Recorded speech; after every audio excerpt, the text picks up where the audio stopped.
Hey guys, কেমন আছো তোমরা সবাই? আশা করছি খুবই ভালো। আমিও আছি খুব ভালো। তো সেদিনকে আমরা গেছিলাম, মানে কবে, ঈদের দিনকে আমরা গেছিলাম একটা জায়গাতে ঘুরতে। বেসিক্যালি ঘুরতে না, তার আগে দেখো পেছনে অনেকগুলো সাইকেল রাখা রয়েছে, এগুলো সম্পর্কে পরে আস্তে আস্তে ডিটেল বলবো।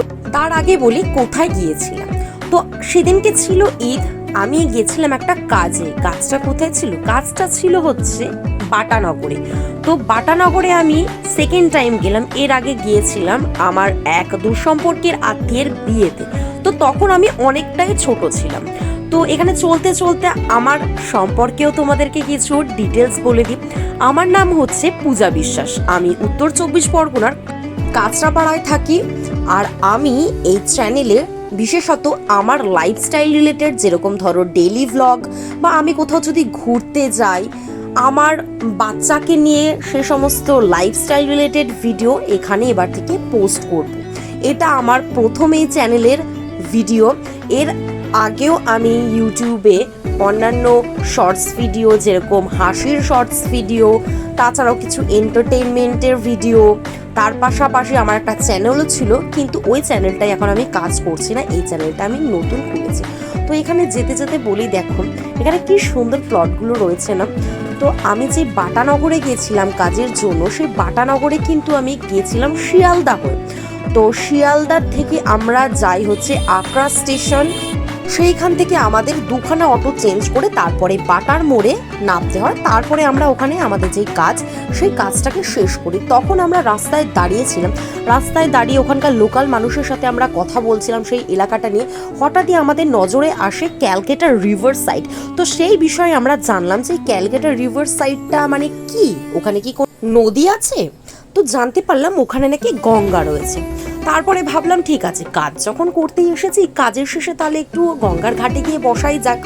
তো তারপরে আমরা কাজ কমপ্লিট করলাম মোটামুটি ওই 2:30 নাগাদ। তারপরে সেখান থেকে চলে গেলাম সেই গঙ্গার ঘাটে। তো আমাদের ওই গঙ্গার ঘাটে কিভাবে যেতে হলো সেটা তোমাদেরকে বলি। একদম বাটা যেই মোড়টা রয়েছে সেইখানেই বড় বড় করে লেখা রয়েছে ক্যালকাটা রিভার সাইড।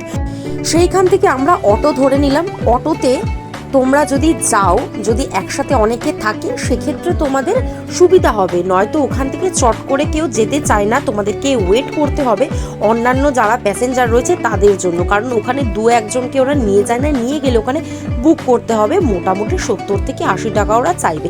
কিন্তু আমরা ওখানে ওয়েট করেছি, কারণ আমরা ছিলাম 2জন। সেদিনকে যেহেতু পরব ছিল, সেই জন্য ওখানে অন্যান্য ছোট ছোট কয়েকটা বাচ্চাও ছিল। তারপরে গাড়ি স্টার্ট করলো। তো আমি ওখানে পৌঁছে যাওয়ার পরে তোমাদেরকে দেখাই, দেখো এখানে টুকটাক লোক যাচ্ছে, কিন্তু টুকটাক লোক না, সেদিনকে প্রচুর লোক ছিল। আস্তে আস্তে আমরা রাস্তাতেও দেখেছি এত পরিমাণ ভিড় ছিল, যেহেতু ওদের পরব ছিল সেই জন্য। আর দেখো এখানে আকাশটা এত ভালো লাগছে যে আমি সারাক্ষণ এই ভিডিওর মধ্যে আকাশটাকেই তুলে ধরার চেষ্টা করেছি। আর তোমরা এখানে দেখতে পাচ্ছ এখানে প্রচুর পরিমাণে কিন্তু প্লট রয়েছে, এত সুন্দর লাগছিল আমার জাস্ট বলার মতো না। আর চারিদিকে কিন্তু গাছগাছলাও প্রচুর ছিল। তারপরে আমরা আস্তে আস্তে গন্তব্যের দিকে চললাম, মানে সেই গঙ্গার ঘাটের দিকে। তখন কিন্তু দুপুর মোটামুটি 3টে নাগাদ বাজে, প্রচণ্ড গরম ছিল। আর এখানে দেখো এটা হচ্ছে নুঙ্গি চকচান্দন মসজিদ। এটা কিন্তু 105 বছরের পুরনো মসজিদ। এখানে কিন্তু আবার নতুন করে কাজ হচ্ছে, রিপেয়ারিং চলছে এখানে। এতটাই গরম লাগছিল আমার, আমি জাস্ট বলে বোঝাতে পারছিলাম না। দুপুর 3টে মানে তোমরা বুঝতেই পারছো। তারপরে আস্তে আস্তে আমরা ওখানে প্রচুর ছবি তুলেছি, ভিডিও করেছি। আর দেখো এখানে কি সুন্দর লাগছে না এই গাছটা। তো তারপরে সেই ইন্টারেস্টিং জিনিসটা যেটা ভিডিওর প্রথমে তোমাদেরকে বলেছিলাম, কি বলো তো, বলতে পারবে? চলো আমি বলে দিচ্ছি। দেখো এখানে প্রচুর সাইকেল রয়েছে, এটা না আমি প্রথমে লক্ষ্য করিনি, দেখছো? আমি তোমাদেরকে একটু ভালো করে জুম করে দেখিয়ে দিচ্ছি, প্রচুর পরিমাণে সাইকেল রয়েছে। আচ্ছা তোমরা কি বলতে পারো এই সাইকেলের মধ্যে যে লোগোটা রয়েছে সেটা কিসের? যাই হোক, যদি জানো তো কমেন্ট করে অবশ্যই বলো। এগুলো আমার নজরে একদমই আসেনি, এটা কিন্তু আমার হাজবেন্ড আমাকে বলেছে। তারপরে আমি দেখলাম এইদিকে দেখো, উফ কি যে দারুণ লাগছে, যেরকম আকাশ তার সাথে এই প্লটগুলো, আর এই সবুজে ছড়াছড়ি, উফ অসাধারণ লাগছে। আমি তো ওই জায়গা থেকে আসতেই চাইছিলাম না, আমার শুধু এখানে আকাশ দেখতে এতটাই ভালো লাগছিল। তো যাই হোক, দেখ তোমাদের কাদের কাদের এই ভিউটা ভালো লাগছে তারা কিন্তু অবশ্যই কমেন্ট করে জানি। আচ্ছা, আমার বিষয়ে তো পুরোটা এখনো বলা হলো না, তো আমি বলি আমি কিন্তু ম্যারিড আর আমার একটা ছোট্ট 5 মাসের মেয়ে রয়েছে। আস্তে আস্তে তোমরা ভিডিওতে কিন্তু দেখতে পারবে আমি আমার মেয়েকে নিয়েও ডেইলি ভিডিও করব, লাইফস্টাইল রিলেটেড যা ভিডিও হয় সেগুলো করব। আশা করছি তোমাদের খুবই ভালো লাগবে। যারা কিনা লাইফস্টাইল রিলেটেড ভিডিও বা ব্লগ দেখতে পছন্দ করো তারা কিন্তু অবশ্যই যুক্ত থেকো। আর এই দিকে দেখো একটা মন্দির আমরা খুঁজে পেয়েছি। আমার খুব ইচ্ছা করছিল ভেতরে যাওয়ার, কিন্তু ওখানে চারিপাশটা খুব অপরিষ্কার ছিল, জঙ্গল ছিল, অনেকটা জল কাদা ছিল, সেই জন্য আর ঢুকিনি। তারপরে দেখো এদিকে যাদের এই রকম পরিবেশময় জায়গা খুব ভালো লাগে ঘুরতে তারা কিন্তু অবশ্যই এই ঘাটে আসতে পারো। কারা কারা নুঙ্গি অথবা আকড়া বা বাটানগর থেকে আমার এই ব্লগটা দেখছো তারা কিন্তু অবশ্যই কমেন্ট করো। আর নতুন নতুন ব্লগ ভিডিও দেখার জন্য কিন্তু আমার চ্যানেলটা অবশ্যই সাবস্ক্রাইব করে দিতে হবে আর বেল আইকনটা অবশ্যই কিন্তু ক্লিক করে দিতে হবে। এইদিকে দেখো ঘাটের ধারেই কিন্তু একজন কাকিমা প্রচুর বাচ্চাদের খেলনা নিয়ে বসেছিল। আমার এত ভালো লাগছিল দেখতে।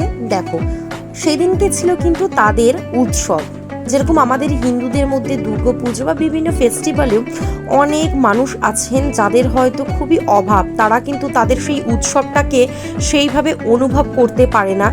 প্রত্যেকটা ধর্মের মানুষের মধ্যেই কিন্তু সেরকম মানুষ রয়েছে, তাদের ইচ্ছা থাকা সত্ত্বেও তাদের কিন্তু পেটের দায়ে তাদের সেই উৎসবের সময় কিন্তু কাজ করে যেতে হয়, কিছু করার নেই। আমি তো খেলনা কেনার উদ্দেশ্য আমার ছিল না, কিন্তু ওনাকে দেখে আমার কি বলবো, আমার যেন মনে হলো একটা কিছু কিনি। তো যাই হোক, তারপরে আমি একটা আমার মেয়ের জন্য খেলনা কিনলাম আর ওনার সাথে খানিকক্ষণ গল্পও করলাম। উনি বললেন ঠিক আছে তুমি যখন এর পরে আসবে আমার থেকে কিন্তু অবশ্যই খেলনা কিনো। কিন্তু আমি বললাম কাকিমা আমি তো অনেকটা দূরে থাকি, আমার পক্ষে তো আর আসা সম্ভব না, তবে আমি যদি ভবিষ্যতে কখনো আসি অবশ্যই কিনবো।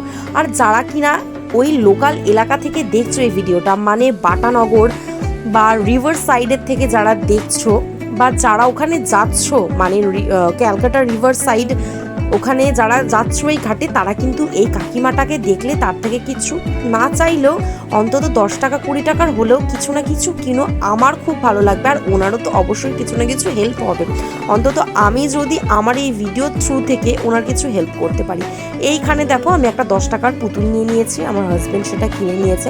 তারপরে কাকিমা আমার সাথে গল্প করছিল যে আমি কোথায় থাকি এই সমস্ত। আমি বললাম যে আমি কাঁচরাপাড়া থেকে এসেছি। তারপরে দেখো ওখান থেকে চলে গেলাম আমরা একদম ঘাটের দিকে, ওটা একদম ঘাটের সামনেই ছিল।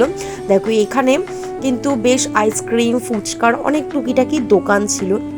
তারপরে এখানে মোটামুটি ভিড় ছিল, এদিকটা করে অনেকটা ছিল ভিড়, কিন্তু আমি পুরোটা কভার করতে পারিনি কারণ ভীষণ গরম ছিল, সাংঘাতিক গরম ছিল বলার মতন। আমি তো রীতিমতো ঘেমে যাচ্ছিলাম। তারপরে দেখো এদিকে একটা ফেরিঘাট রয়েছে, এই ফেরিঘাটের মধ্যে কিন্তু অনেক লোক চলাচল করে। সবাই দেখো এখানে ছবি তুলতে কিন্তু ব্যস্ত, সবাই সেজে গুজে এসে এখানে সেলফি নিচ্ছে, ভিডিও নিচ্ছে। তারাও কিন্তু আমার মতো বা তোমার মতো তারা বিভিন্ন সোশ্যাল মিডিয়াতে কিন্তু ছবিগুলো পোস্ট করবে। এখানে দেখো গঙ্গাটার দিকে এত ভালো লাগছিল, জলটা কিন্তু একটু ঘোলা ছিল, হয়তো তখন ভাটা চলছিল, পরে যখন জোয়ার আসবে জলটা তখন স্বচ্ছ হয়ে যাবে। তো আমার তো বসতে খুবই ইচ্ছা করছিল, খানিকটা দূর এগিয়ে গিয়ে দেখলাম বসার জায়গা আছে, কিন্তু সকালবেলা বেরিয়েছি তো অনেক সকালে, শরীর আর দিচ্ছিল না, সেই জন্য কি করব খানিকক্ষণ ঘুরে ওখান থেকে চলে এলাম। তো তারপরেও তোমাদেরকে দেখানোর চেষ্টা করি। দেখো এই যে ফ্ল্যাটগুলো রয়েছে, এরা এই ফ্ল্যাটের থেকে এই গঙ্গাটাকে খুব সুন্দরভাবে উপভোগ করে, তাই না? আর কত বড় বড় উঁচু উঁচু এখানে বিল্ডিংগুলো বলো তো, বহুতল। আমি গুনেও দেখিনি, আমার খুব ইচ্ছা হয় যখন আমি একা এরকম থাকি তখন এই সমস্ত বোকা বোকা জিনিসগুলো করতে আমার খুব ভালো লাগে। কিন্তু সেদিনকে না এতটাই টায়ার্ড ছিলাম, এই বোকা জিনিসগুলো হয়তো আমি যদি একা থাকতাম, বসে থাকতাম, হয়তো আমি করতাম। তো আমার হাজব্যান্ড তো ওখানে বিরক্ত হয়ে যাচ্ছিল গরমের মধ্যে, ওর গরম একদমই ভালো লাগে না। আমি দেখো আমার মতো করে কিছু এখানে ভিডিও নিলাম, তারপরে প্রচুর ছবি নিয়েছি যেগুলো কিনা অন্যান্য সোশ্যাল মিডিয়াতেও আমি পোস্ট করব। তো এখানকার পরিবেশটা আমি কি বলবো, হয়তো তোমরা দেখে ভাববে যে তেমন কিছুই না, কিন্তু বিশ্বাস করো হয়তো তেমন কিছু না, কিন্তু তোমরা যদি সেইখানে যাও তাহলে তোমরা উপভোগ করতে পারবে হয়তো কিছু না হয়েও অনেক কিছু। অন্তত বিকেলের দিকে যারা এখানে আসে তারাই বোঝে এখানকার সৌন্দর্যতা। এখানে দেখো, এখানে মসজিদের পাশাপাশি কিন্তু কিছু মন্দিরও রয়েছে। আমি যেতে যেতে তোমাদের দেখাই, এখানে মন্দির রয়েছে, মন্দিরটা কিন্তু খুব সুন্দর লাগছে।